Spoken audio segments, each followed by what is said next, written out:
I've heard people calling 343 the worst game developer. You may have seen people online placing them among the worst game developers out there, placing them among Activision and EA. What did they even do to deserve this reputation? I mean, EA is known for being one of the greediest companies, constantly finding new ways to extract more money out of the consumers for less, and having some of the greediest practices. And Activision Blizzard is now famous for being embroiled in a sexual assault case. What did 343 do that was so bad? Now for this video, I don't want to just bash on 343 employees. I'm not going to slag them off like they're a non-meth head who just stepped foot in Frankston. No, my goal for this video is to analyze why this happened, why this perception emerged, and why Halo fans are still so vocally frustrated after more than 10 years of 343 Industries. It's hard to explain this now, but Halo was the biggest game ever. I know it's easily surpassed by Fortnite and a million Korean MMOs, if you were to go just by play counts, but the size of the game, the anticipation and reach, the cultural event, Halo 3 was one of the biggest games ever, especially when you look at where gaming was before and then where it ended up after Halo. It was massive and unavoidable. I know since the rise of digital downloads and the death of midnight releases, it's hard to conceive of the pull this game had as a cultural event, of people actually meeting up in person.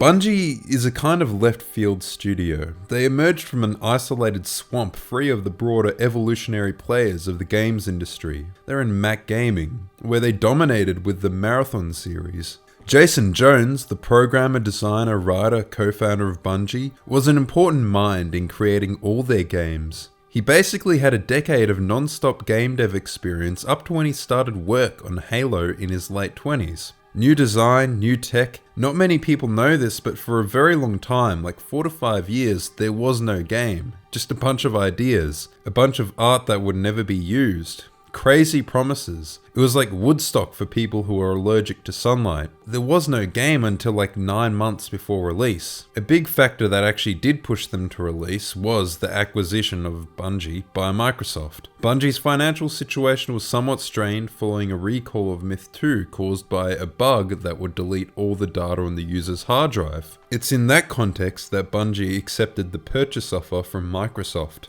Bungie was very much an independent studio though. Their motto was, "We make games we want to play." To toast their victories, they would say, "To gamers and gaming!" No, they wouldn't. What they'd actually say was, "To us and those like us." Yes, it was an exclusive niche of dedicated folk making what they wanted to play, driven by, pointless things like passion, care, obsession, a love for games. Ironically, new Bungie changed this motto to be far more generic. We create worlds that inspire friendship. Because get this, making games with a box product mindset is for bald, middle-aged white males, whereas live services are for everyone. Since according to modern Bungie, only white males want games that are finished, not broken on release, released with actual content and not crammed with microtransactions. Putting this aside, I do think these statements kind of highlight the kind of studio Bungie was at the time of Halo 1. That's why their Microsoft purchase was controversial. The small indie team had given in and been swallowed by the most evil corporation in tech to help them extend their tendrils into even more markets. Bungie was unlike anybody else at Microsoft. It's hard to imagine those people within 1,000 miles of the people behind Excel and Word. They fought Microsoft basically every step along the way. The Microsoft suits didn't even want the name Halo. They're the reason that the little Combat Evolved tag got slapped on. Bungie was just one of the many studios they were banking on for launch titles. I mean, Halo was cool, but the real main stage belonged to Fusion Frenzy or Shrek. Who are they to push back against Microsoft on this stuff? One way that Microsoft did help Halo release was just by providing the hard deadline for the launch of the Xbox. But Bungie did fight Microsoft on basically everything. The online, the design, the marketing, the music, the pay. Bungie has a rich history of basically pushing back every decision forced on them by Microsoft. Microsoft were like, I'm not sure if this matchmaking thing will work. Are we really going to have proximity chat? What's a party? I've never been to one of those. There are so many examples of Microsoft being consistently wrong about Halo the whole time. I mean, they had to convince Microsoft that matchmaking would be a thing. Bungie had a whole design for it built out and how it would create and foster an online community and be a social experience just like a LAN party. They had a whole ranking system plan, and Microsoft insisted on them using their own internal true skills system. Bungie was Halo. Basically everything good about Halo came from Bungie, which is a double-edged sword, a monkey's paw, McDonald's, but the ice cream machine is broken. While they had a hugely successful game, they are expected to make that hugely successful game forever. After all, there's no way Bungie could create another billion-dollar franchise. Bungie was meant to be the Halo studio until the end of time, but doing that would kill the creativity of the studio. They wanted to build something brand new and not be limited to just making one game for all eternity. Bungie somehow managed to buy their independence in 2007 with a contract that required 2 more Halo games. Halo Reach and ODST would carry on the spirit of innovation. ODST would bring an open world with a completely unique style. Reach would make some new adjustments on how the game plays fundamentally. Some were controversial, but it's clear they had a vision. All in all, Microsoft actually considered Bungie to be one of their biggest losses after Bungie gained their independence from Microsoft. It's obvious considering the success they would maintain after Microsoft. Microsoft just got greedy. If they'd trusted the people they'd hired, they would probably have Destiny in addition to Halo. But no, Microsoft looks at money. If something is making money, why stop? Going to a brand new game franchise is an unnecessary risk. For a creative person, that's the obvious choice. The only choice. When you felt you've exhausted some game creatively. Around this time, 343 Industries was founded. They started off with external media, the anime, books, the Halo website. Around the time Bungie was wrapping up on Reach, 343 was scaling up, building a team for full development. One interesting thing to note, very few people stayed on Halo from Bungie. There was environment artist Victor Leon, there was game journalist turned Bungie.net blog writer, turned writer of like a few terminals, turned franchise lead Frank O'Connor. So this was a new team, built from the ground up by Microsoft. They would hire the best talent from all across the industry. Here's the issue, neither Microsoft nor the broader games industry understood Halo. As we established, Microsoft had no clue what made Halo successful. It was the tribal knowledge that was unique to Bungie that allowed it to happen in the first place. For Halo Combat Evolved, virtually every decision was cleared through Jason Jones. There was vision, a general culture that was passed down through the whole company, and no other company could recreate it. Remember, after Halo's success, every other dev team wanted to make a Halo killer because it was the only game that mattered. And it's interesting that they all wanted to kill Halo rather than, clone it or make a Halo-like. It's an interesting choice of words, but no game could do it. There was not a single successful game like Halo, besides Halo of course. Bungie were the only ones to do it. After Halo came out, every FPS got a console release, 2 weapon limits and regenerating health. I can see why some people might have hated Halo at the time because a lot of these changes were implemented without regard to why they worked in Halo. It's like the designers looked at Halo's gameplay without actually playing it. They were told that this is what people wanted and they were forced to make it. So what happens when you get a company that never understood Halo, hiring the best and brightest from across an industry which did not understand Halo? Well, not Halo, that's for sure. I mean, they got people like Josh Holmes. He had been the design lead on other first-person shooter games like Turok 2008, where the Halo influence is obvious. I remember the game being decent, not amazing, but I can see why somebody who was a fan of the original Turok games would hate the direction first-person shooters were going in. Tim Longo as well worked on the original Republic Commando, a great squad shooter game with Halo influence. He was to design the squad system for Halo 5, so it seems they had access to good people with Microsoft's infinite paycheck. But money doesn't buy inspiration. Hell, Bungie themselves even struggled with direction whenever Jason Jones was absent. It doesn't help that 343 had a kind of no Bungie hiring policy. They were reluctant to hire former Bungie people. What's the thought process behind that? Lock yourself in a room, try to get out. You can take a locksmith with you or a carpenter. Now, the carpenter's worked with doors before. He's built and installed plenty of doors and knows in and out how they work. But doesn't mean that he's the best for opening the fucking door. The locksmith is more likely to be able to unlock the door. because he's worked on locks before for years. In terms of hiring for Halo, you hire the people who are experienced in making Halo, whenever you can. Ultimately, 343 took neither carpenters nor locksmiths with them into the room. They took fucking clowns. Okay, that's a bit harsh. They would have had some good talent at the company in some of the dev positions, but they were led by clowns who were insistent on making their own Halo. Now, a lot of the questionable design decisions were made by the devs rather than management, but management still decides who to hire. They establish the studio culture,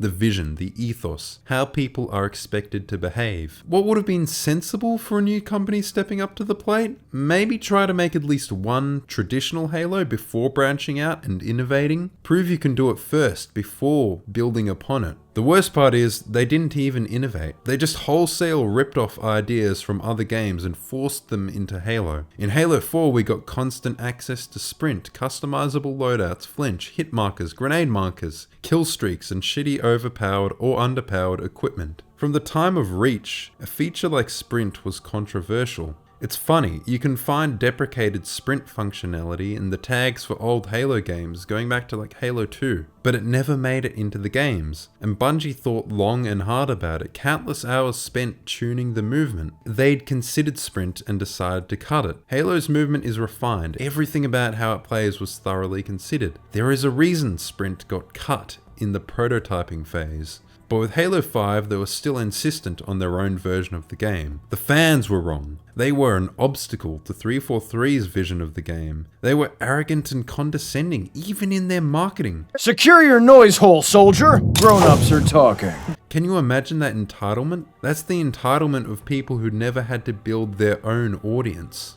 The continued existence of features like Sprint is a testament to their hubris. 343 is right. The fans are wrong. Old Bungie was wrong. The fact is, 343 were handed a ready-made formula for printing money. Microsoft just wanted them to pump out Halos year after year and keep making money. They had literally everything, and they fumbled it. So unbelievably hard. You see how Apex and Fortnite now have their own Forge mode? And Halo Infinite just got its highly buggy, feature-incomplete version not long ago? I mean, they only had a 15-year head start to get a good game out with a good Forge mode. Or Theater being broken. Other games like Black Ops 2 expanded on Theater mode. I mean, Valve even released Source Filmmaker. There could have been all sorts of improvements made to bring Theater mode up to a high quality, up to par with professional tools even. I mean, they only had a 15-year head start. Instead, Infinite's Theater mode has less features, is more buggy, is less stable than Halo 3's Theater from 2007. Hell, Halo 3's Theater literally perfectly recreated the match you just played. Halo Infinite has lag and stutter when you're in single player, and almost never lines up. 343 is like the games industry's #1 case of comic incompetence and mismanagement. There is an increasing chorus of people coming out and discussing just how badly the whole Halo series was managed. To put it in perspective, remember the Xbox One launch? Easily among the worst console launches, horrible decisions, and tone-deaf PR. The Don Matrick era. Well, that's the era of Xbox that built 343 Industries from the ground up. The first era of Xbox was led by Ed Fries. He was the one who led the creation of Xbox. He was the one who helped Microsoft acquire Rare, Bungie, and Ensemble Studios. I don't think he was the one to end up completely mishandling all those studios. It's clear that Ed Fries himself loved games and was a good lead for gaming at Microsoft. He was savvy as well. He swooped in and grabbed Bungie just before Apple did. It's probably the best decision anybody at Xbox ever made. It's not like 343 never learned lessons, but every lesson they learnt was through repeated and severe failure. By Halo Infinite, I think the game was fun. It's clear they at least abandoned the hire people who hate Halo strategy. They had some good designers, some fun weapons and enemies and arenas. The game is still rife with terrible design decisions. They couldn't let go of Sprint. They got rid of red versus blue for these garish colored outlines for some reason. Actually, no, the reason is for their microtransaction system. But it was the closest they ever got to Halo. And the external media. They just inserted all their own strange additions. Like, you know Guilty Spark, the villain of Halo Combat Evolved? Yeah, he was actually an ancient caveman who was turned into a robot. And then the Halo show, overseen by 343 leaders. You know, the funny thing about it is that they had people around to give guidance on Halo lore. 343 hires writers to do that, but they basically have these people there at the set of the TV show to tell the director the basics of Halo stories, just for them to respond, yeah, that's cool, now shut up, I'll do it my way. And it's not like the writers of the Halo show even had a good story to tell to make it worthwhile shitting all over Halo's story. It's like Halo is constantly being put in the hands of people who want to make anything but Halo. The Master Chief was literally always intended as a faceless mute who only opens his mouth for wisecracking. It's a character for the player to project onto, but people want to make emotional stories. Therefore, Master Chief must be made into an emotional character who shows his face, because you can't have Halo without Master Chief. It's too bad we never got any examples of successful Halo games that weren't based around the Master Chief. The worst part is, there was literally already an A-grade example for Halo on screen, so we know it works. You know this Halo Landfall short film? See how it has a ton of views and it's super popular and people love it? Yeah, this was meant to be a Halo movie. It's got these excellently directed action scenes and faithful props. It was made by Neil Blomkamp. It's a demo and honestly, it's awesome. Of course it fell apart, in no small part thanks to Microsoft. Neil Blomkamp was clearly passionate about the project. He should have been the first choice to come back and direct Halo, even though the last one was basically undermined by interference from the suits. I mean, they literally got too greedy and demanded too much control over the project. To be fair, the production studios were acting like shit as well. The funniest part is there was a good ending to it. Blomkamp picked up the pieces of the scrapped Halo movie and used it to make District 9, a film about aliens visiting Earth. Hell, you can even see the Halo props. This has been a negative video, but I want to say that I'm actually hopeful for the new management. They've done a complete clean house basically. Virtually everybody who's led 343 over these years is out. And the new management, they're the people who led the few victories for 343 during their time in charge of the Halo series. Pierre Heinze was the head of the Master Chief Collection and 343's continued support and improvements on it. A lot of people have been let go, which obviously sucks. Basically, the entire campaign team is gone. I liked Halo Infinite's campaign, so that's a loss, but at least the people in charge have A, worked with the Halo series before, and B, have proven results of succeeding working in the Halo series. Whenever I make these videos, it's never from a place of wanting 343 to fail. The one thing I want, more than, well, some things in life, is a good Halo game. I just hope that this new 343 can shed the poison that had spread all throughout the old company. So, it's an interesting story. I want to thank you all for watching. Please like and subscribe, and goodbye. I would like to thank my patrons Lazy the Crazy, Glorious Bees, Maritime Steak 85, Delirious Fool, Topkek Red, and Adam Safranco.